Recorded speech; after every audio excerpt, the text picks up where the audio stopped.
इस कार्यक्रम के पुण्यार्जक हैं जयंती परिवार, अलवर, राजस्थान।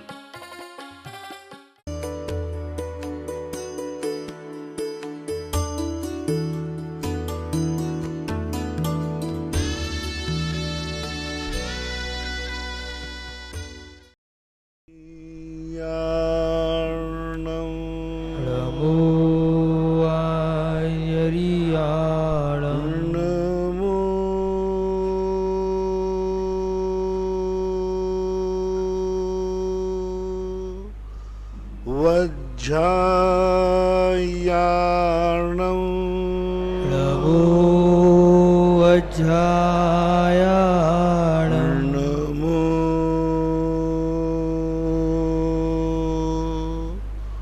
लोये सवसाहूर्णं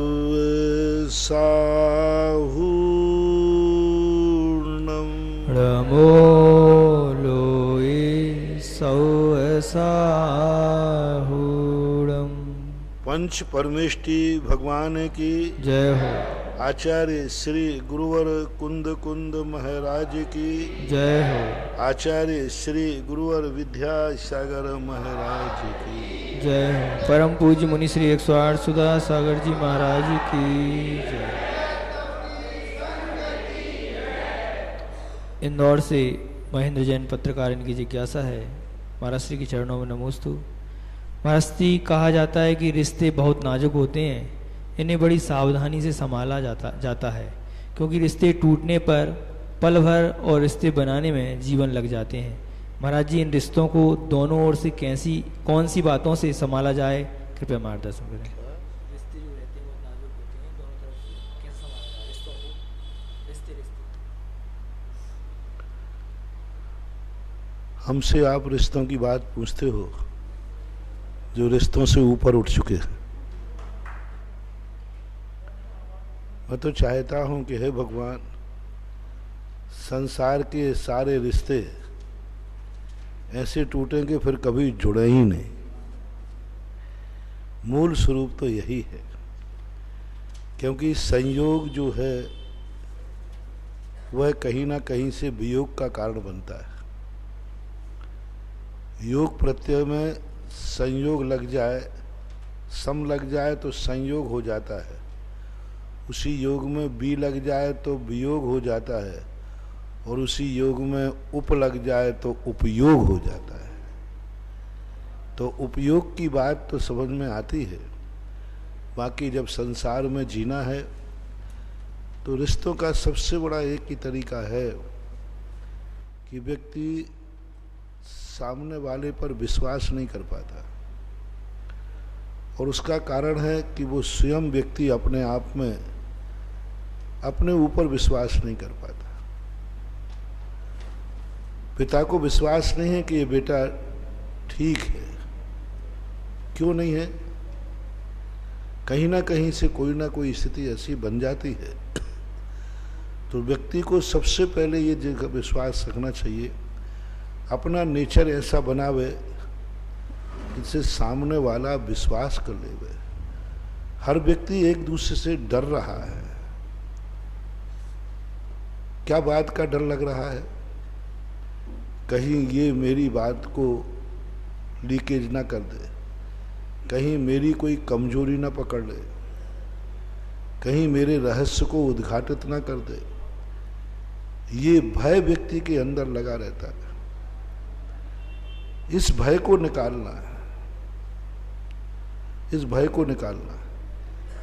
तुम्हें इतना विश्वास करना है, इतना अपने जीवन को ढालना है कि सामने वाला विश्वास कर ले कि मेरा कैसा भी रहस्य हो ये मेरा उद्घाटित नहीं करेगा।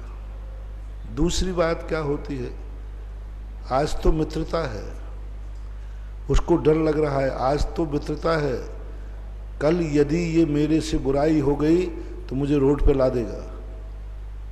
और होता ही ऐसा है। सेठ को राग कौन लगाते हैं? मुनि, क्योंकि उनको सब कुछ, जितने छापे पढ़ते हैं 90% सीए पढ़वाते हैं, क्योंकि सीए को सब कुछ मालूम रहता है, उसको तुम्हें बताना पड़ता है।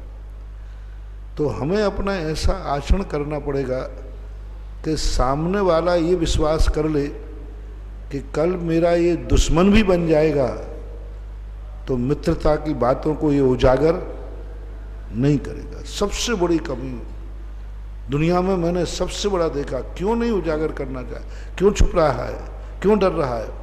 उसको मालूम है महाराज आज तो ये मित्र है मेरा, कल यदि मेरा दुश्मन बन गया, क्योंकि मित्रता के समय बातें बिल्कुल उजागर करता है, और दुश्मन बन गया तो हमें सबसे पहले ये करना पड़ेगा कि सामने वाला ये विश्वास कर ले वे इस व्यक्ति का नेचर ऐसा है कि कल मेरा कितनी बड़ा दुश्मन बन जाए, लेकिन जो मित्रता के रहस्य मालूम है ये कभी उद्घाटित नहीं करेगा तो काम कर लेगा। हम लोग तक डरते हैं आप लोगों से, हम लोग तक डरते हैं आप लोगों से। हाँ, कई भैया वृत्ति हम आप लोगों से नहीं करवाते, कोई डर काहे का है, क्या पता ये किस नेचर का है, क्या पता इसका क्या अर्थ निकालेगा। तो कष्ट सहन कर लेंगे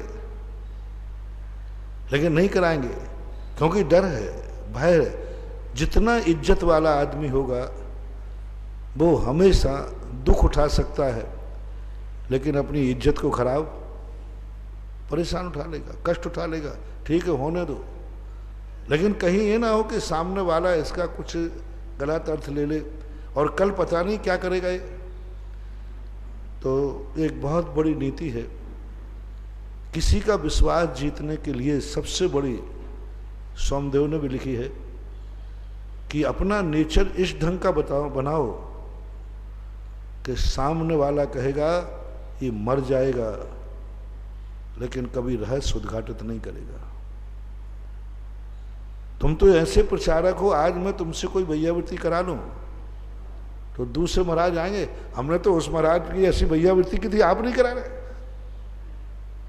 कई लोग आहार में लेके आते हैं, हम तो बड़े महाराज को देके आप नहीं ले रहे। अब लो, तुम्हें यहां बड़े महाराज की बात क्यों खोलने की जरूरत पड़ी? फॉर एग्जाम्पल, तो सबसे बड़ा यही है कि हम अपने नेचर, इतना खतरनाक अपन लोगों ने नेचर बना लिए हैं कि हम उनकी बातों को पता करना चाहते हैं, क्यों जानना चाहते। और सबसे बड़ी चीज है कि सामने वाले की बातों को तुम क्यों जानना चाहते हो, वो क्यों नहीं जनाना चाहता, वो सामने वाला तुम्हारे ऊपर विश्वास क्यों नहीं कर रहा, ये मैंने रहस्य बता दिया। दूसरा, तुम क्यों जानना चाहते हो उसकी बातों को, क्यों जानना चाहते। इसका अर्थ तुम्हारे मन में खोट है कि मुझे इसकी सारी बातें पता चले, जिस दिन मौका पड़ेगा तो मैं चिट्ठा खोल लूंगा। जानना चाहते, ये दो कारण हैं रिश्तों के टूटने का। यदि हमारा नेचर ये बन जाए, हम किसी की कोई बात नहीं जानना चाहते, और तुम्हें दिख जाए तो आंख नीची कर लो, दिख जाए तो कान बंद कर लो, सुनने में आवे तो ऐसा नेचर बना लो। आप देखो कि हमें किसी की कोई बात पता करना ही नहीं, हमें जानना ही नहीं। कोई सुनाए तो कहना भैया मेरे जानने का कोई रुचि नहीं है, मैं किसी की कोई बात नहीं जानना चाहता, और मुझे पता नहीं रहना चाहिए। अच्छे व्यक्ति का लक्षण है वो दूसरों की कोई बातों को जानना नहीं चाहता। और तुम्हारा ये नेचर यदि समाज, पूरे परिवार में, रिश्तेदारों में, समाज में बन गया कि ये व्यक्ति है कि दूसरे की बातों को जानने में इसकी बिल्कुल रुचि नहीं है, लोग आप पे विश्वास करना शुरू कर देंगे, रिश्ते बनाना शुरू कर देंगे। लोग तुम्हारे सामने ऐसे खुल जाएंगे, ऐसे खुल जाएंगे कि कोई भी चीज़ छुपाएंगे नहीं, क्योंकि तुम्हें जानने की जिज्ञासा नहीं है। और जिसको जानने की जिज्ञासा होती है फिर व्यक्ति उससे छुपता है कि ये व्यक्ति खतरनाक दिख रहा है, क्योंकि इसकी जानने में रुचि है, ये समय आने पर बंडाभोर कर देगा। इसलिए रिश्तों में टूट होती है, रिश्ते नाजुक नहीं होते हैं। अपना नेचर बदल दें, रिश्ते इतने मजबूत होते हैं कि भवांतर तक भी चलते हैं। अशोकनगर से ब्रह्मचारी अनिता दीदी, इनकी जिज्ञासा है, महाराज श्री के चरणों में नमोस्तु। महाराज श्री, निरीह वृत्ति और निर्मोह वृत्ति में क्या अंतर है और ये किसकी होती है, कृपया समझाएं। निरीह व्यक्ति जो होता है अभाव में निरीह हो जाता है, ठीक है अब नहीं मिला तो ठीक। और निर्मोही व्यक्ति मिलने पर भी उसकी ललक नहीं होती, मिलने पर भी ललक नहीं होती। जैसे अभी मैंने कहा ना, एक व्यक्ति निरीह है, हमें किसी से कोई लेना देना नहीं है, कोई मतलब नहीं, कौन क्या कर रहा है मुझे मतलब नहीं। इधर दिख रहा है तो इधर मुंह करके और बैठ जाएगा, इधर सुन रहा है तो कानों को और कहीं सुन लेगा, मुझे कोई मतलब नहीं, दुनिया से कौन क्या कर रहा है मुझे कोई मतलब नहीं। ये कहलाता है निरीह व्यक्ति। और निर्मोही व्यक्ति क्या कहलाता है? सामने होते हुए भी, सुन करके भी उससे कोई राग द्वेष नहीं करता। वस्तु होते हुए भी चाहत नहीं होना निर्मोह है, और वस्तु के अभाव में चाहत नहीं होना निरीह व्यक्ति कहलाती है। जयपुर से पयांसी जैन की जिज्ञासा है, महाराज श्री के चरणों में नमोस्तु। महाराज श्री, कुछ करने के लिए आपका महान होना आवश्यक नहीं, किंतु महान होने के लिए आपका कुछ आरंभ करना अत्यंत आवश्यक होता है। तो महाराज श्री कृपया मार्गदर्शन दें कि मैं आज से क्या प्रारंभ करूं कि मैं जीवन में कुछ महान कार्य कर सकूं, कृपया मार्गदर्शन। महान कार्य करने के लिए सबसे पहले तुम्हें अपने आप को देखना पड़ेगा कि आप अपनी दृष्टि में क्या हो। क्या आप अपनी जिंदगी से संतुष्ट हो? क्या आपका मन वही सोचता है जो आपको अच्छा लगता है? क्या आपकी आंख वही देखती है जो आप देखना चाहते हैं? क्या आपके कान वही सुनते हैं जो सुनना चाहते हैं? क्या आप वही करते हो जो आप करना चाहते हैं? पहले सोचो आपका मन कैसा है। जो मन किसका है? अपना है। तो क्या वही सोचता है जो तो आप सोचना चाहते हैं? आंख किसकी है? तो क्या ये आंख वही देखती है जो आप देखना चाहते हो? ना जाने दिन भर में आंखें क्या क्या देखती है जो तुम देखना भी नहीं चाहते। तो जब तक अपनी जिंदगी को हम स्वयं अपने आप में विश्वसनीय नहीं होंगे, हम खुद अपनी जिंदगी से संतुष्ट नहीं हैं, हम महान कैसे बनेंगे? हमारे लिए पहले अपनी जिंदगी को संभालना पड़ेगा, हमारी जिंदगी को। दूसरी बात है कि तुम अपनों की दृष्टि में कैसे हो, पराये नहीं। तुम अपनी दृष्टि में कैसे हो? क्या तुम्हारी आत्मा बोल रही है कि मैं जो कुछ भी हूँ सब कुछ ठीक हूँ, मेरा मन भी ठीक है, मेरे मन में कोई गलत विचार नहीं आते, मेरी आंखें भी ठीक हैं, सब कुछ देखते हुए कुछ गलत नहीं देखते, मेरा वचन भी ठीक है, मैं कभी किसी का बुरा नहीं बोलता, मेरे कान भी ठीक हैं, मैं किसी की बुराई नहीं सुनता। आप अपने आप पर पहले विश्वास कीजिए कि आप अपनी दृष्टि में क्या हो। दूसरा तरीका है महान बनने का, आप अपनों की दृष्टि में क्या हो, परायों की नहीं। आपके अपनों की दृष्टि में क्या हो? आप एक बेटा है तो आप अपने पिता की दृष्टि में क्या हो? क्या पिता की दृष्टि में आप महान हैं? आप बेटा हैं, पिता हैं, तो आप बेटे की दृष्टि में महान हैं? क्या बेटा गर्व करता है आप पे? आप पर पिता गर्व करता है? आप विवाहित हैं तो आप पत्नी की दृष्टि में क्या है? स्त्री है। आप पुरुष की अपने पति की दृष्टि में क्या हो? आपका दोस्त है, आप दोस्त की दृष्टि में क्या हो? आपके रिश्तेदार हैं, रिश्तेदारों की दृष्टि में क्या हो? आपका गुरु है, आप गुरु की दृष्टि में क्या हो? आपका भगवान है, भगवान की दृष्टि में क्या हो? आपकी जिनवाणी माँ है, जिनवाणी माँ की दृष्टि में आप क्या हो? बस महान का सबसे बड़ा लक्षण, सबसे बड़ा महान बनने का लक्षण है कि अपनी दृष्टि में और अपनों की दृष्टि में तुम क्या हो। अपनी दृष्टि में और अपनों की दृष्टि में तुम महान हो तो जाओ, दुश्मन की चिंता मत करना, तुम महान ही हो, महान ही रहो। क्योंकि दुश्मन की दृष्टि में तो आज तक कोई महान, उसकी दृष्टि में महान आ जाओगे तो वो तुम्हारा दुश्मन रहेगा ही नहीं। बस अपनी दृष्टि में और अपनों की दृष्टि में तुम क्या हो वो मूल्यांकन आप कर लीजिए। आप महान बनना है तो सबसे पहले अपने माँ बाप की दृष्टि में महान बनिए। माँ बाप तुम पर गर्व करें कि मैं ऐसे बेटे का पिता हूँ, मुझे गर्व है। आप जो संबंध रिश्तेदार आपके हैं, हर रिश्तेदार आपका गर्व करे। आपकी रिश्तेदारी की मुझे गर्व है कि मैं उनका रिश्तेदार हूं और वो मेरे रिश्तेदार हैं। तो ये महान होने का सबसे सरल प्रोसेस है। कर्नाटक से प्रियंका जैन की जिज्ञासा है, महाराज श्री के चरणों में नमोस्तु। महाराज जी, मेरी जिज्ञासा है कि राहु एवं केतु से संबंधित है। महाराज श्री, जैन धर्म के अनुसार राहु और केतु का क्या महत्व है और उनके बारे में हमारे शास्त्रों में क्या कहा गया है? भक्तामृत जी में आया है कि जिनेंद्र भगवान को न राहु ग्रस्त सकता है, और जब सूर्य ग्रहण या चंद्र ग्रहण लगता है तो सूर्य व चंद्र के विमानों में भगवान है, उन्हें ग्रहण नहीं लगता क्या? जैन धर्म के अनुसार राहु और केतु के दुष्प्रभाव से बचने का उपाय क्या है? कृपया समझ। एक ज्योतिष का विषय है। जैन दर्शन में द्वादशांग एक ज्योतिष भी। ज्योतिष में ग्रहों का वर्णन है, और राहु और केतु सर्वथा बुरे ही होते हैं, सो बात नहीं। लेकिन ये जो राहु और केतु होते हैं, ये अच्छे स्वयं तो कुछ कर नहीं पाते, लेकिन ये दूसरों का सहारा लेकर के दूसरों का बिगाड़ करते हैं। दूसरों के घर में बैठ करके उस घर को तोड़ते हैं। स्वयं के पास इनका कोई ना मकान है, ना इनका कोई घर है, ना इनका कोई परिवार है, ना इनकी किसी से रिश्तेदारी है।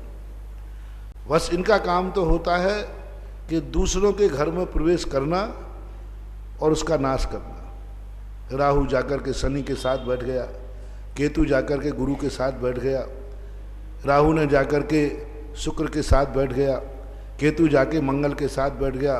परस्पर वहाँ जाकर के ये दाल गलते हैं। स्वयं का इनका परिवार नहीं होता, सभी ग्रहों के परिवार हैं। चंद्र का परिवार, शुक्र का परिवार और मित्र परिवार है। जितने ग्रह होते हैं उन ग्रहों के मित्र ग्रह भी है, उन ग्रहों का परिवार ग्रह भी है। लेकिन राहु केतु का ना कोई मित्र होता है और ना कोई परिवार होता है। ये तो दूसरे के घर में जाते हैं और उसका सत्यानाश कर देते हैं। यानी जिस पत्तल में खाते हैं उसी में छेद करते हैं। जिस घर में बैठ जाएं, जिसके घर में बैठ जाएं, बस उसी घर को काटते रहते हैं। ये राहु और केतु का है। इनका निराकरण तो एक ही है कि वह व्यक्ति अपने आप को इतना मजबूत करे कि पड़ोसी तुम्हारे घर में फूट न डाल पाए।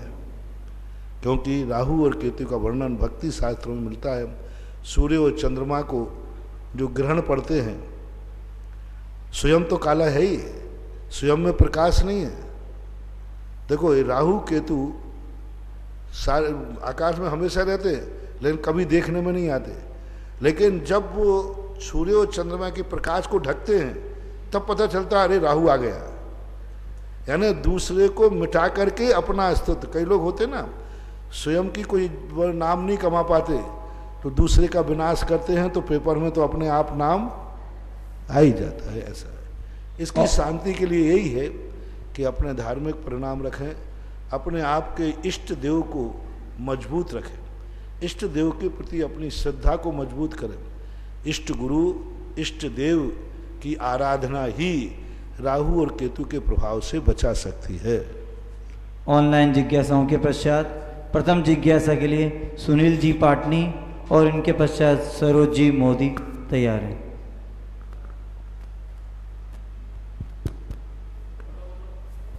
नमस्ते महाराज जी, नमस्ते महाराज जी, नमस्ते महाराज जी। मेरी जिज्ञासा है कि अपने घरों के अंदर पुरानी तस्वीरें, जैन गजट, महाराज जी के पैम्पलेट वगैरह, इनका डिस्पोजल कैसे किया जाए? पुराने हो जाते हैं। इनको पुराने हो जाने के बाद, इनकी संख्या अधिक हो जाने के बाद, इनका एक ही तरीका है संस्कार करना। जैसे साधु की आत्मा शरीर से निकल जाती है तो उस शरीर का क्या करते हो? जला देते हैं। इनको एक साथ इकट्ठे करके संस्कारित करके उस राख को कहीं ऐसी मिट्टी में डाल दो कि एक बरसात के बाद वो मिट्टी बन जाएगा। यही उपाय है और कोई उपाय नहीं है। शिका सरोज जी मोदी, इनके पश्चात पुखराज जी सेठी तैयार रहें। मेरे और मेरे परिवार की ओर से महाराज जी को नमन सत्संग। महाराज जी, जैसे भक्ता में स्तोत्र में 48 काव्य है, तो पूरी कहानी है कि मतलब कि मानतुंग आचार्य को ताले में बंद करा था, मतलब कोठड़ी में बंद करा था। वैसे कल्याण मंदिर स्तोत्र की क्या कहानी है और कुमुदचंद्र आचार्य कैसे क्या हुआ? कल्याण मंदिर के संबंध में ऐसी कोई घटना सामने नहीं आई, कोई भी घटना ऐसी नहीं। कल्याण मंदिर स्वरूप वादिराज ने अपने आप में सिद्ध शहंशाह था, तो उस समय उनको घटना को स्तुति की है, भक्ति की है। कोई उन्होंने घटना को लेकर लिखी है ऐसी कोई भी कि वदंती भी नहीं है, कोई इतिहास भी नहीं। एक क्वेश्चन महाराज जी, आज की भागा दौड़ वाली जिंदगी में शांति कहाँ है? अगर मंदिर में भी जाते हैं तो वही आकुलता ही रहती है, घर जाना तो भी वही आकुलता ही रहती है। यह संसार विषय सुख होता, तीर्थंकर क्यों त्यागे, काहे खो शिव साधन करते संयम सो। यदि तुम्हारे जिस अवस्था में तुम लोग हो वहाँ यदि शांति होती तो हमें कोई पागल कुत्ते ने नहीं काटा जो मैं मुनि बनता। हो ही नहीं सकती। बनारसी दास लिखते हैं कि दो कार्य एक साथ, संसार में रहना और शांति हो ही नहीं सकती, दोनों विरोधी हैं। दोनों विरोधी होने के कारण से दो मुख सिए सिए न कंथा, दो मुख राही चले न पंथा। विषय भोग और मोक्ष पयाने, दो ये काम नहीं हो सयाने। कितनी बड़ी पंक्ति है। दो मुख सिए सिए न कंथा, दो मुख जिस सुई के हों क्या वो कपड़े को सिएगी? दो मुख राही चले न पंथा, दो रास्तों पर एक पथिक, दो ये काम नहीं होए सयाने। विषय भोग और मोक्ष पयाने, यानी संसार का कार्य और मोक्ष का कार्य नहीं हो सकते। संसार में शांति मात्र तत्व चिंतन करके, समता भाव धारण करके ही थोड़ी बहुत शांति कर सकते हो। बाकी वास्तविक शाश्वत शांति तो मोक्ष मार्ग में ही है। पुखराज जी सेठी, इनके पश्चात श्रीमती शिखा जैन तैयार है। नमोस्तु महाराज जी, नमोस्तु नमोस्तु। महाराज, आपने कल के शंका समाधान में कहा था कि माँ बाप को अपने बच्चों से बहुत अधिक अपेक्षा नहीं रखनी चाहिए मार्ग शादी के लाने में। लेकिन कुछ बच्चे, जैसे सीबीएसई बोर्ड का भी परिणाम निकला और शाहपुरा के समाज, जैन समाज के 3 बच्चों ने 95% से भी अधिक अंक प्राप्त किए। फिर भी उनका, बच्चों का ऐसा कहना था कि हमारे बहुत कम नंबर आए, हमारे नंबर कट गए और हम निराश हैं। तो इसका क्या कारण है? उस समय बच्चों को, जब बच्चा निराश होता है, पहली बात तो माँ बाप को बच्चे पर उतना ही भार दें जितनी उसकी क्षमता है। बदमाश नहीं होने दें। ये नहीं कहा मैंने कि उसको तुम डांटे ही नहीं या पढ़े नहीं, बदमाश नहीं होने दें। लेकिन तुम्हें मालूम है कि ये बच्चा पढ़ रहा है, मेहनत पढ़ रहा है, लगन से कर रहा है, तो उसको क्षमता से अधिक उस पर भार न डालें, ये भावना। दूसरा बात, जब बच्चा स्वयं निराश होता है उस समय आप उसको संबोधन देना चाहिए। उस समय आपको क्या करना चाहिए? कोई बात नहीं बेटा, तूने मेहनत की है, बोले पापा बहुत मेहनत की मैंने, पढ़ाई की, बस तू चिंता मत कर। मैं इसलिए नहीं पढ़ा रहा हूँ कि तुझे महान बनना है, इसलिए पढ़ा रहा हूँ कि तेरी योग्यता उजागर हो। तो जिस बाप का बेटा है, नहीं मिलेगी नौकरी तो कहाँ, क्या फर्क पड़ता है, ये घर की सारी संपत्ति तो तेरी है। उसको हताश नहीं करना, उसको उदासीनता को मिटाओ, उसको विल पावर दो कि बेटा पुरुषार्थ करो। पुरुषार्थ करने के बाद जो मिलता है उस पर संतोष करो। तो उसकी उदासीनता को मिटाने का संबोधन करना ही एक साधन है। अन्यथा वो उदासीन होकर डिप्रेशन में भी जा सकता है। लेकिन माँ बाप का यदि उसको सह मिल जाए तो बच्चा डिप्रेशन में नहीं जाएगा। डिप्रेशन में जब जाता है वो, जब नंबर कम आते ही अब मैं घर कैसे जाऊं, उसको क्या घूमता है, कम नंबर नहीं घूमते, जाते पापा डांटेंगे, जाते मम्मी डांटेगी और कहेगी अब क्या होगा, और फिर उसको दिखता है अपना जिंदगी का भविष्य। तो इस कारण से तो उसका संबोधन करना ही अपना एक उपाय है। माँ बाप भी खुश है बहुत, फिर भी वो उदास हो जाते हैं, इसका कारण? नहीं, वो उदासीन होने के कारण कि वो 98 चाहता था। वो 99 चाहता था, 100 चाहता था। ये अच्छे लक्षण हैं। 95 व्यक्ति पाकर के यदि वो उदासीन हो रहा है तो शुभ लक्षण है, अगली बार उसके 98 आएंगे, क्योंकि आगे क्या उसको पाने की ललक है। कोई तो 95 पाके खुश होता है, और कोई बिरले होते हैं जो 95 पाके दुख होते हैं। पापा ने कहा पापा रिजल्ट बिगड़ गया, बोले क्या? बोले 5 नंबर कम आए। समझ लेना ये बेटा होनहार है, आगे बहुत कुछ करेगा। श्रीमती शिखा जी जैन, इनके पश्चात निर्मल जी गोदा तैयार है। महाराज जी के चरणों में मेरे और मेरे परिवार की तरफ से 3 बार नमोस्तु नमोस्तु नमोस्तु। हे गुरुवर, 12 भावना में एक असुचि भावना में एक लाइन आती है, काना पोड़ा पड़ा हाथी ये चूसे तो रोवे, फले अनंत जो धर्म ध्यान का भूमि विषय बोवे। महाराज जी इस लाइन का अर्थ? काना पोड़ा पड़े हाथ तो बहुत अच्छा उदाहरण है। रोवे, हाथ में पड़ जावे तो रोवे। काना पोड़ा कहलाता है जो गन्ना होता है ना, गन्ने का सांटा, तो आगे का हिस्सा जहाँ वो पत्ते लगे रहते हैं, तो आगे का जो पत्ते लगे रहते हैं, तो पहली जो गिंडली होती है, गिंडली पहली ऐसे गंडे होते ना उसमें, तो पहला वाला जो होता है वो खाने में बहुत बेकार लगता है। काना पोड़ा पड़े हाथ तो रोवे, है ना, चूसे तो रोता है कि ये कोई सोचा था कि एक छुरा मीठा लगेगा, ये तो मुंह का स्वाद भी बिगाड़ दिया। लेकिन उसको भूमि विषय बोवे, लेकिन वहीं से अंकुर फूटता है। यदि उस काने पौधे को जमीन में बो दिया जाए तो उसमें फल लग जाते हैं। तो ये उदाहरण उन्होंने दिया है सांसारिक व्यक्तियों को कि संसार की जो स्थितियां हैं, इनको यदि वो धर्म विषय बोवे, यानी धन दौलत आदि ये सब भोग विलासिता और पापों में लगाता है, तो अंत में उसे रोना ही पड़ेगा। और यदि उसको धर्म में लगा देता है तो भूमि विषय बोवे, तो उसका फल मिलता है।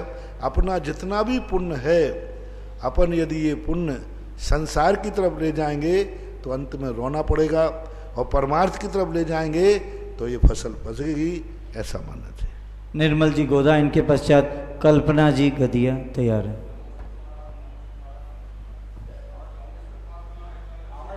क्योंकि ये जो 12 भावना रखने वाले हैं, ये उधर बुंदेलखंड तरफ MP के रहे हैं, तो उधर गन्ने को यहाँ साटा बोलते हैं, वहाँ गन्ने को पोड़ा बोलते, पोड़ा। नमोस्तु महाराज जी, नमोस्तु महाराज जी, नमोस्तु महाराज। समस्त चामुंडेश्वर पार्श्वनाथ श्री क्षेत्र चोखला की ओर से और मेरे परिवार की ओर से सादर नमोस्तु नमोस्तु। मेरी जिज्ञासा है महाराज जी, जो भी व्यक्ति अपने गांव से शहर में जाता है, उसको अपने गांव के प्रति क्या जवाबदारी है, या अपनी जन्मभूमि के उपकार के हम किस प्रकार चुकाएं? मैं बहुत बार कहता हूँ, हमारी नीति है जननी जन्मभूमिश्च। 2 चीज़ों को कभी नहीं भूलना चाहिए व्यक्ति को, जननी यानी माता को और जन्मभूमि को। ये नीति है हमारे। दुनिया में कहीं चले जाए, जन्मभूमि को कभी नहीं, साल में 1 बार वहाँ किसी ना किसी बहाने से जरूर जाना चाहिए। नहीं पहुँच पाते हैं तो साल में 1 बार अपनी कमाई का अंश वहाँ जरूर भेजना चाहिए।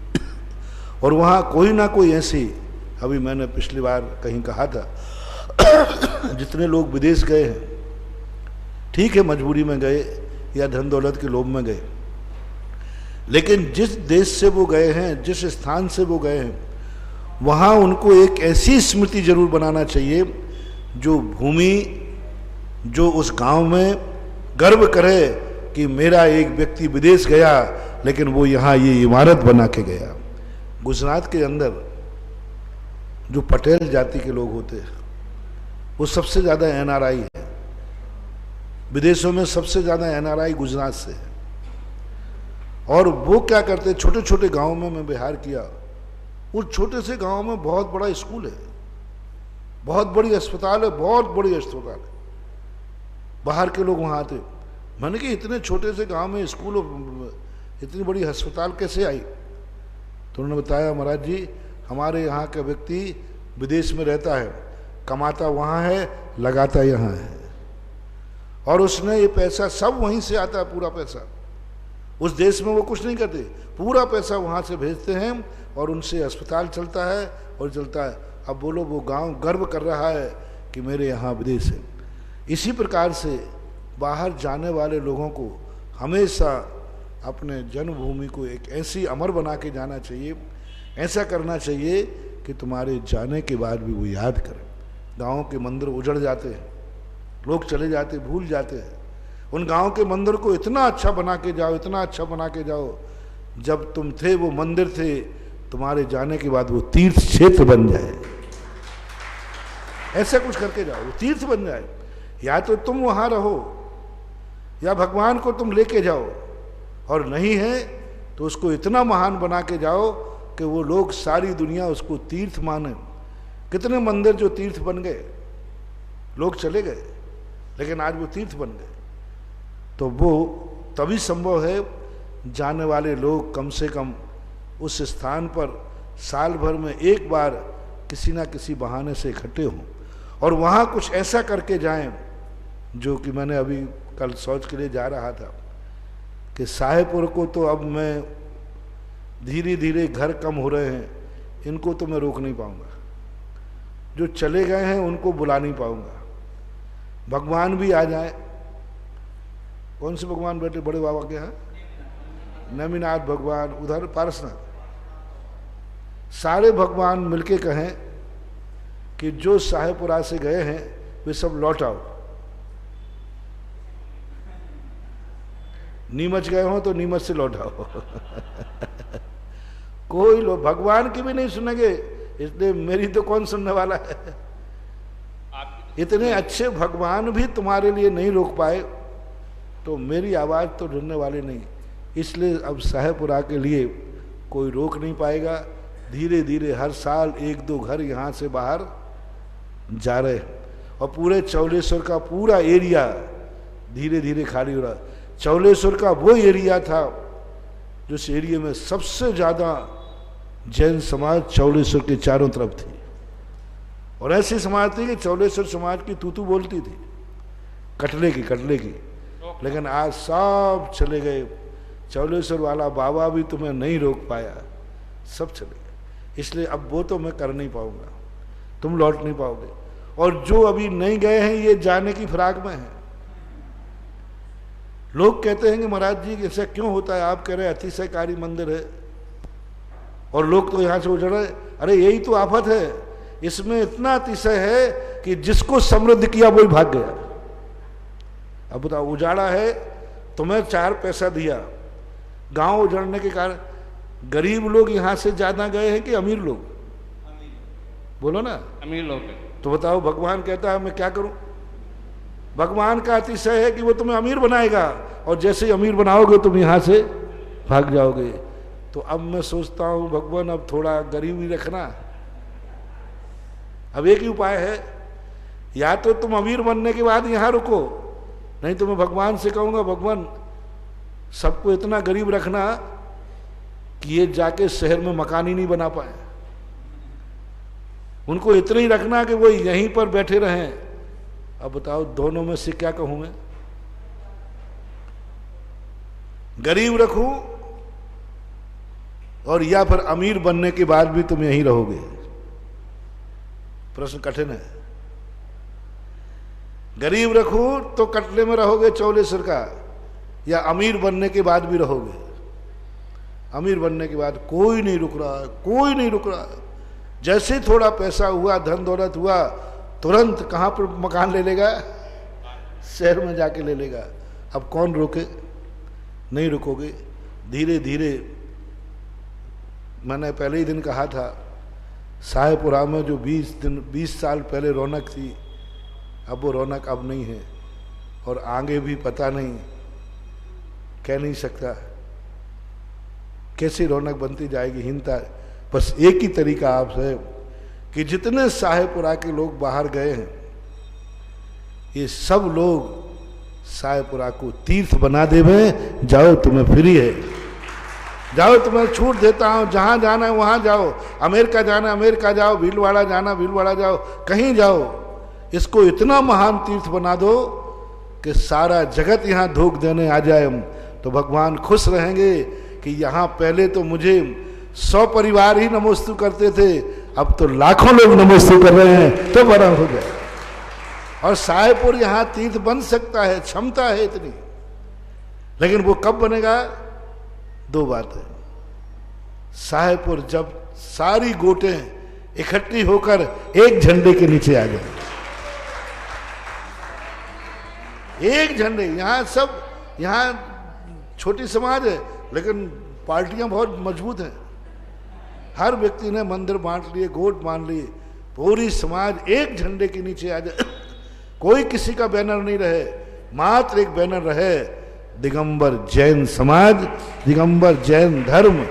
बस इससे ज्यादा मेरा कोई परिचय, ये भाटा वाली गोट, ये पारसनाथ की गोट, ये नए मंदिर की गोट, कौन कौन पूरा नाम याद नहीं है, नए ऐसे है ना, नए मंदिर की गोट है, भाटे की गोट, ये सब गोटे तो रे मैनाल पे घूमने के लिए बनाई जाती है, तुमने मंदिरों में गोट बना ली। क्या है? सब एक दूसरे से रिश्तेदार हो, सब एक दूसरे से जुड़े हो, भोजन पानी में एक, रिश्तेदारी में एक, बस जब मंदिर की बात आई, ये हमारी गोट, यही विनाश का कारण बन रहा है।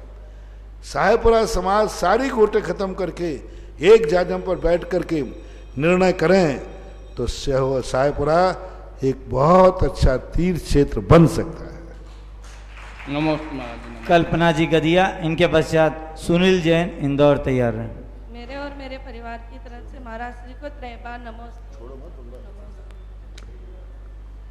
महाराज श्री पार्श्वनाथ भगवान पे तो उपसर्ग हुए बहुत सारे, लेकिन सुपार्श्वनाथ भगवान पे कौन सा उपसर्ग हुआ और उनके ऊपर किस लिए फन? पारसनाथ के ऊपर जो फन रहता है वो धरणन पद्मावती ने रक्षा की थी।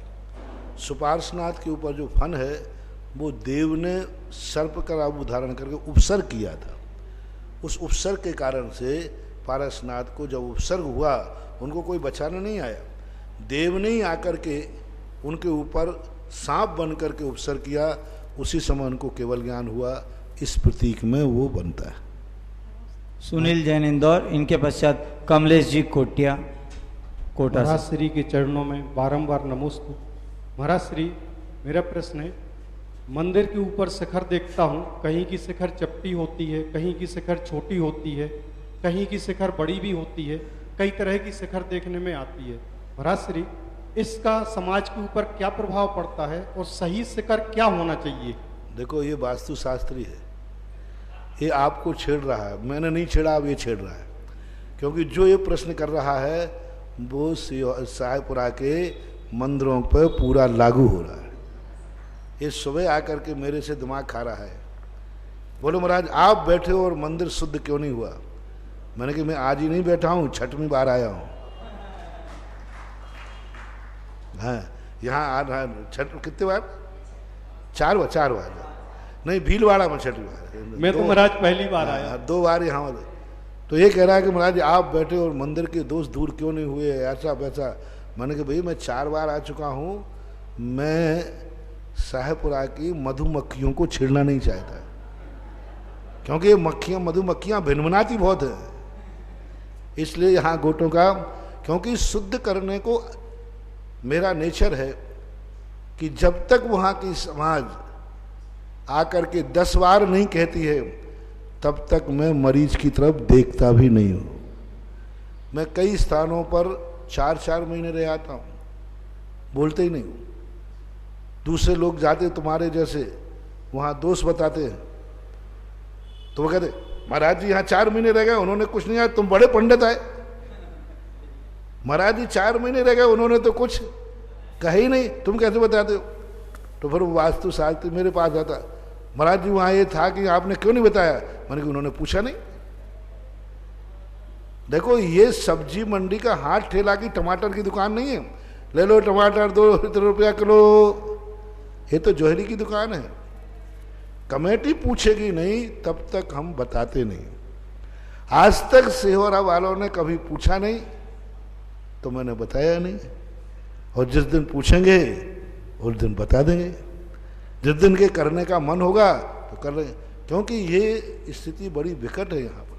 अभी कोई भी बात छेड़ेंगे तो सबसे जो यहाँ रह रहा है बेखतरनाक नहीं है, जो यहाँ से भाग गए ना बेखतरनाक है, वे आकर के सारा डिस्टर्ब करेंगे। तो ये समाज का मामला है। साधु को उतना ही बोलना चाहिए जितना वहाँ के लोग चाहते हैं, हम उतना ही उपदेश देते हैं जितना लोग चाहते हैं। हम वही दोष बताते हैं जो दोषों को सुनना पसंद करता है। इसलिए आपका जो कहना है कि जिस ढंग की शिखरें बनी हैं, जिस ढंग से मंदिर बना है, सारे मंदिरों में एक भी मंदिर में भगवान की दृष्टि नहीं निकल रही, ये कहाँ से न क्या होगा। सारे मंदिर पैक हैं, सारे मंदिरों में साउथ वेस्ट में गड्ढा पड़ा है, किसी में तलघर है, किसी में बोरिंग है, किसी में कुआं है। तो अब ये सब बातें इनको पूछने तो पूछें, तुमसे पूछा हो तो बता देना। महाराज श्री, मैं तो यहाँ की छोड़ो, सारे देश में मंदिर और भी हैं, तो वहाँ की शिखर कैसे होना चाहिए, ये सबके लिए एक बहुत अच्छा संदेश जाएगा। शिखर का एक नाप है। हमारे जैन दर्शन में मंदिरों का एक नाप है, शिखर का नाप है, गर्भालय का नाप है, मंडप का नाप है, शिखर का आकार होता है, प्रकार होता है। ये तो माँ शिखर को एक ढाबुआ बना करके छा दिया, जैसे तैसे छाना था तो छा दिया। दोष बराबर होता है और है दोष। महाराज श्री, मैं तो किसी भी मंदिर में जाऊं, उस मंदिर में यदि दोष है तो हमें तुरंत दिखता है, और मैं चाहता हूं भगवान सब एक हैं, उनकी सेवा होनी चाहिए। कमलेश जी कोटिया, इनके पश्चात प्रेमचंद जी सेठी तैयार। गुरुवर के चरणों में मेरा और मेरे परिवारजन का सादर नमोस्तु नमोस्तु नमोस्तु। गुरुवर, मेरी जिज्ञासा है, विपरीत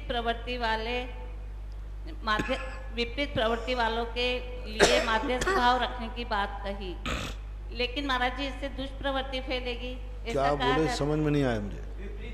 विपरीत प्रवृत्ति वालों के साथ मध्यस्थ भाव रखने की बात कही, परंतु महाराज जी इससे दुष्प्रवृत्ति फैलेगी, तो विपरीत प्रवृत्ति वालों को सन्मार्ग पे लाना भी सज्जनों का काम है।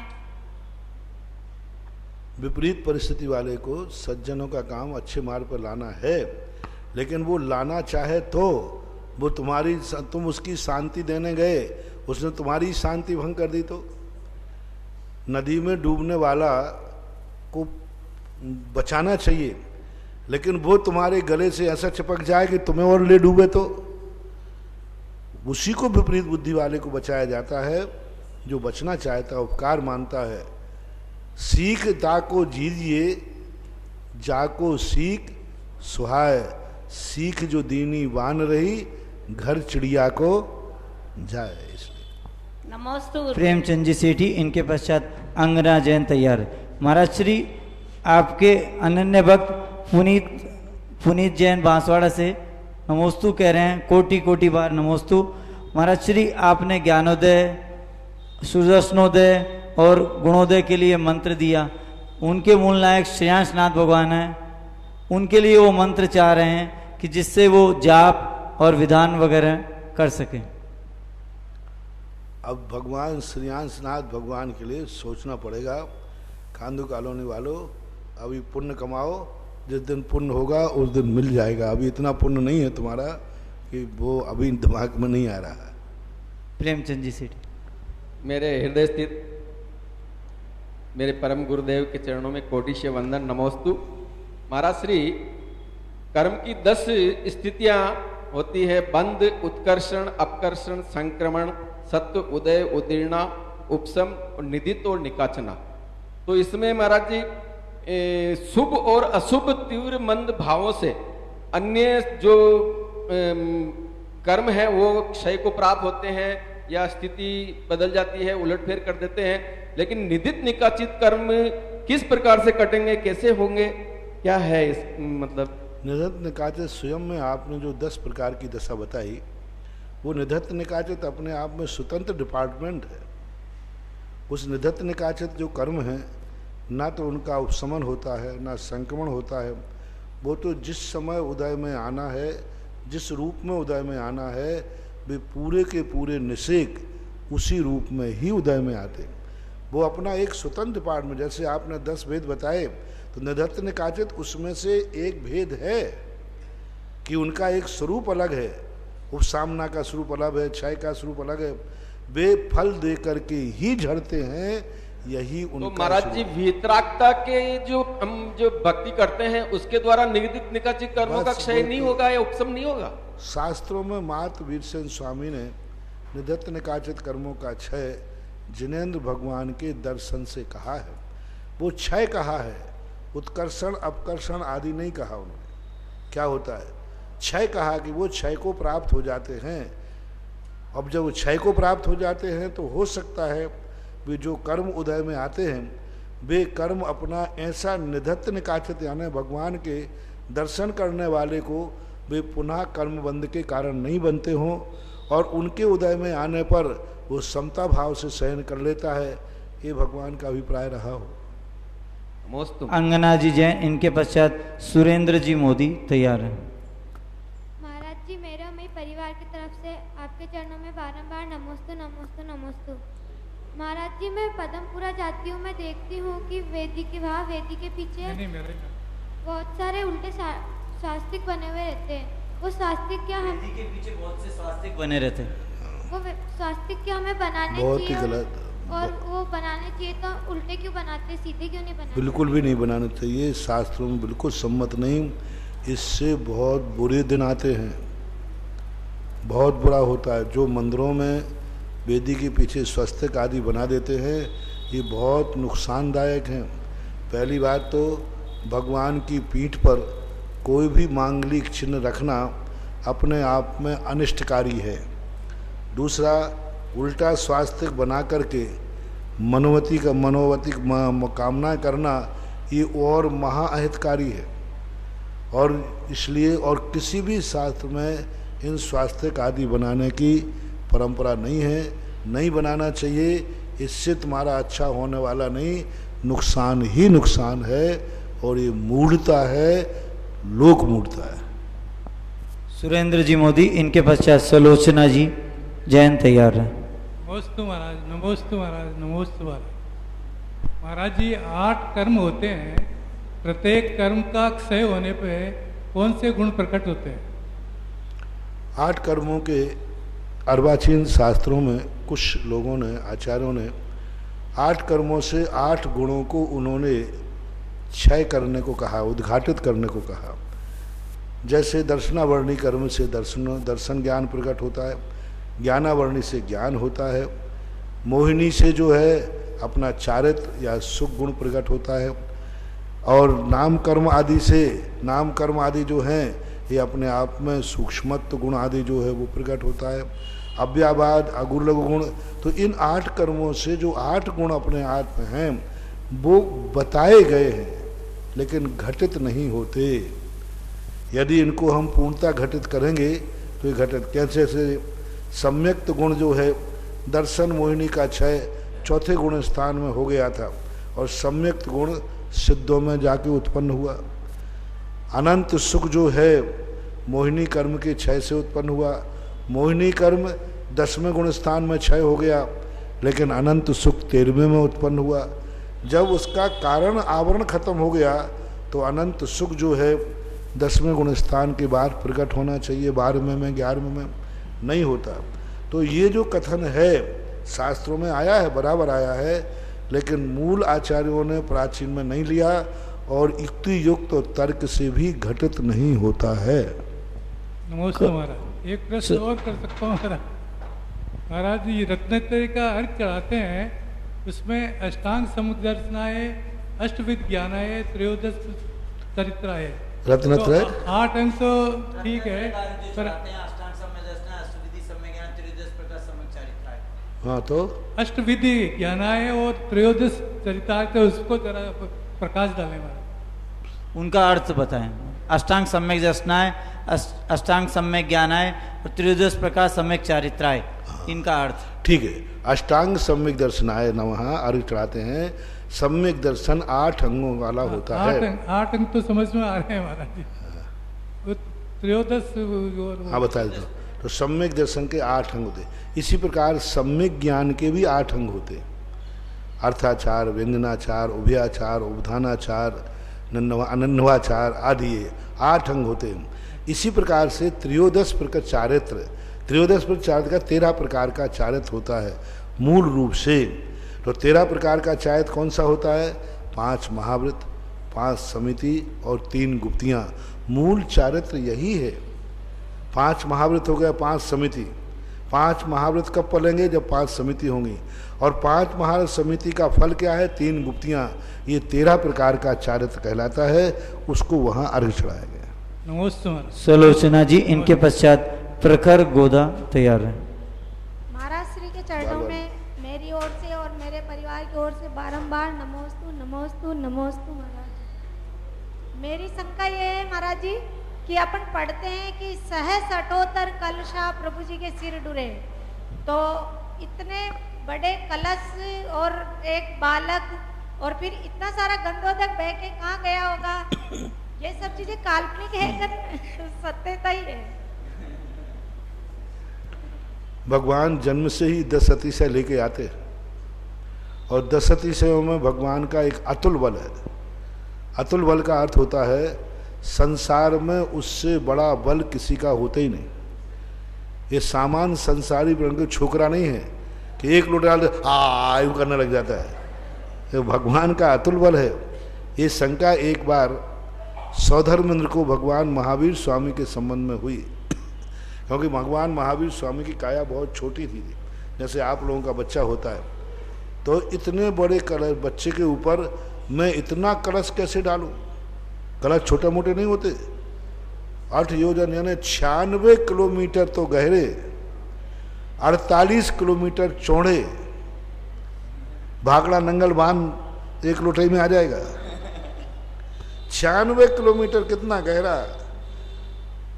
8 योजन गहराई वाले, 4 योजन चौड़ाई वाले, एक योजन मुख के कलश ढरे शिशु राजा, नहीं जरा डिगे शिशु राजा, ऐसा कुछ आता है।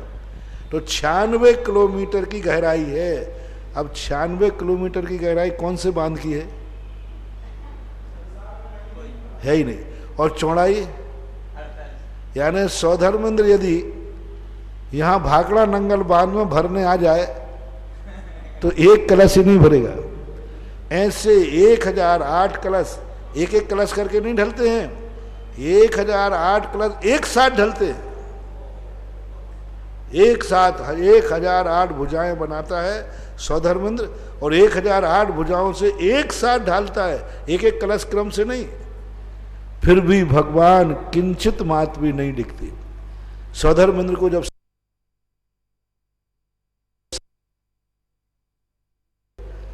तो महावीर स्वामी ने सोचा कि ये लोग मुझे मेरू पर्वत पर बैठाल करके कपड़े उतार करके तमाशा क्या कर रहे हैं?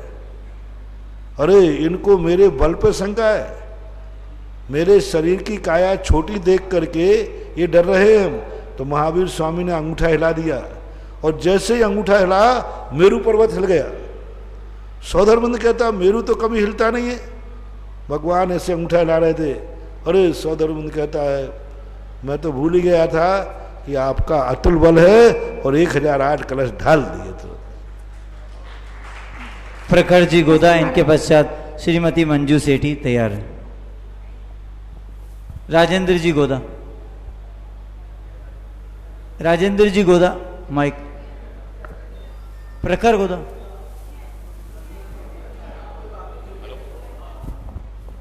महाराज श्री चरणों में बार बार नमस्तु नमस्तु नमस्तु। महाराज श्री अभिषेक करते हैं, जब हेलो अभिषेक करते गनकुट्टी पे भगवान विराजमान करते हैं, जब छिद्र होते हैं गनकुट्टी में जो विराजमान कर सकते हैं। आवाज ठीक से बोले, माइक पकड़ के। हेलो, गनकुट्टी में श्री जी विराजमान करते हैं, गनकुट्टी में छिद्र होते हैं, तो उसमें विराजमान कर सकते हैं क्या? क्या बोल रहे हैं? गंदकुटी में छेद होते हैं, उसमें विराजमान कर सकते हैं क्या भगवान? क्यों गंदकुटी में छेद तो करना ही पड़ता है, गंदोदक कहाँ निकलेगा? छिद्र में भगवान विराजमान नहीं। हाँ कोई बात नहीं। मंजू जी सेठी, इनके पश्चात राजेंद्र जी गदिया थे। मेरे परम इष्ट गुरुवर के चरणों में शत शत वंदन। नमोस्तु गुरुवर। गुरुवर, जो राजा श्रेणिक का जीव और रावण का जीव जो अभी नरक में है और भावी तीर्थंकर बनेंगे, तो वो क्या नरक से सीधे आके श्रेणिक का जीव तीर्थंकर के जीव पर्याय में ही आएगा, या पहले मनुष्य परिवार में आके स्वर्ग से आएंगे। असंख्यात जीव अभी तीर्थंकर प्रकृति का बंद करके नरकों में पड़े हैं, एक ही नहीं, असंख्यात। तीसरी पृथ्वी में, दूसरी पृथ्वी में और पहली पृथ्वी में वे सारे तीर्थंकर प्रकृति का बंद कर चुके हैं। वे डायरेक्ट आकर के तीर्थंकर बनेंगे। राजा श्रेणिक तीर्थंकर प्रकृति का बंद कर चुका है, इसलिए वो डायरेक्ट सीधा तीर्थंकर बनेंगे और प्रथम तीर्थंकर बनेंगे। यहाँ रावण ने अभी तीर्थंकर प्रकृति का बंद नहीं किया है।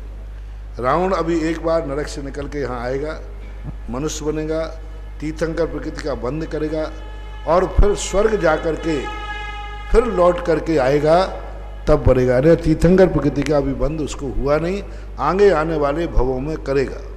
सुलोचना जी, इनके पश्चात रेणु जी तैयार।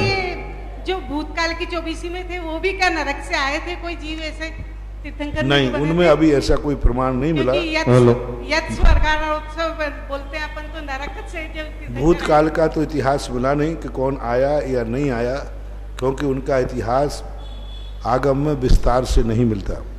वर्तमान 24 में तो कोई तीर्थंकर नरक से नहीं आए, लेकिन भावी तीर्थंकर में, भावी 24 में आगम में स्पष्ट उल्लेख है कि नरक से निकल के आएंगे। नमस्ते। परम श्रद्धेय श्री गुरुवर के चरण मेरा बारंबार और मेरे परिवार की तरफ से बार नमोस्तु नमोस्तु नमोस्तु गुरुवर। हे गुरुवर, मैं जो प्रश्न पूछ रही हूँ क्या सही है या नहीं मैं नहीं जानती हूँ, पर आपके जो प्रवचन और आपकी जो जिज्ञासा समाधान है उसी से हमने सुना है कि एकल विहारी साधु को आप पनाह नहीं दे। जैसे अभी थोड़े कुछ दिनों पहले शापरा के अंदर 2 वो चुलक जी आए थे अलग अलग समय में गाड़ी में बैठकर, तो उस समय भाव नहीं बने कि इनके अपन आहार चर्या करवावे या नहीं करवावे। अब उसमें क्या है कि एक गाड़ी आई थी हस्तिनापुर से, उसमें त्यागी वृत्तियों के लिए दान के लिए यहाँ पे पैसा इकट्ठा करने आए थे। मन बिल्कुल नहीं किया, पर अपन सोचते कि वृद्ध जो साधु है उनके आहार नहीं होंगे तो क्या वो भूखे मरेंगे, या इस तरह से उन्होंने बताया था। तो समाज द्वारा यहाँ से कलेक्शन किया गया था, उसमें मेरा मन बिल्कुल नहीं था। फिर भी हमने कुछ जैसे बिल्कुल कम राशि से उनको यहाँ से विदा किया, तो क्या वो दान उचित है या नहीं? आप सब मार्गदर्शन करें। मेरे से पूछते हो तो फिर और देने की बात पूछते हो। मैं तो वो साधु हूँ कि ऐसे महाराजों के को तो देना नहीं, उनके पास जो है वो भी पार कर दो। उनके पास जो पैसा हो और भी सामान हो उसको उठा के पार कर दो। साधु के यहाँ चोरी करने में बड़ा पुण्य लगता है, और जो ऐसे महाराजों का माल चुराएगा उसका तो बेड़ा पार पक्का है, होगा ही होगा। इसलिए कदापि नहीं देना चाहिए। 8वीं प्रतिमा से ही गाड़ी में बैठना उचित नहीं है, क्योंकि आरंभ का त्याग हो गया। आरंभ का त्याग का अर्थ ही होता है सबका त्याग। आरंभ का त्यागी व्यक्ति खेती किसानी नहीं करता, क्योंकि उसमें हल चलाना पड़ता है, ट्रैक्टर चलाना पड़ता है, रोटी पानी नहीं बनाता स्वयं भी, क्योंकि आरंभ करना पड़ता है। तो फिर भी क्षम्य कर दिया जाता है कि चलो अभी 8वीं प्रतिमा है, और यहाँ तो क्षुल्लक पिछी लेकर के गाड़ी में बैठ रहा है, कदापि संभव नहीं। आगम विरुद्ध है, बहुत बड़ी हिंसा है और नहीं बैठना चाहिए। कार्यक्रम के पुण्यार्जक थे जयंती परिवार, अलवर, राजस्थान।